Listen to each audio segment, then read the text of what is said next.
Quelles sont les voies d'avenir pour le secteur automobile? C'est la question à laquelle nous répondons avec Jérôme Marmet, le spécialiste du secteur au Journal des Finances. Bonjour Jérôme. Bonjour Perrine. Candide, tout d'abord, vous demande si après Volvo, il pourrait y avoir d'autres constructeurs européens ou plus globalement occidentaux qui pourraient faire l'objet de rachats de la part de constructeurs des pays émergents.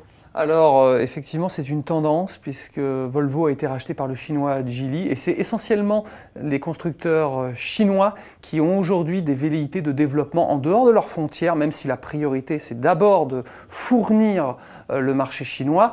On le remarque, le nombre d'opérations au cours des 2 dernières années qui a impliqué des constructeurs chinois a considérablement augmenté.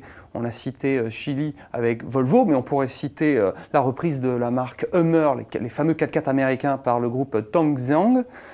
Également Saab qui est passé sous pavillon chinois avec Beijing Automotive.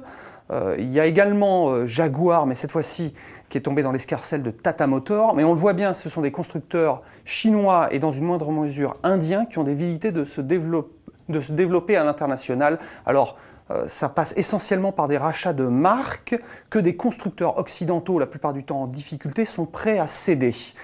Pour ces constructeurs-là, c'est une forme de recherche, de reconnaissance à l'international. Ça leur permet de gagner en compétitivité à l'international pour avoir véritablement, dans les années qui viennent, une présence mondiale.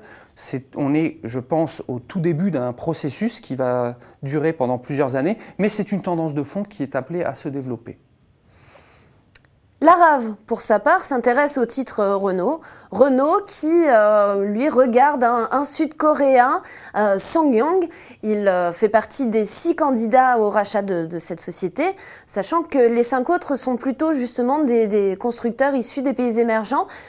Quel est l'intérêt d'une telle opération pour Renault? Alors, la Corée du Sud pour Renault, c'est pas quelque chose de nouveau puisque le constructeur est déjà propriétaire du coréen Samsung Motors, qu'il intègre dans ses comptes à 100%.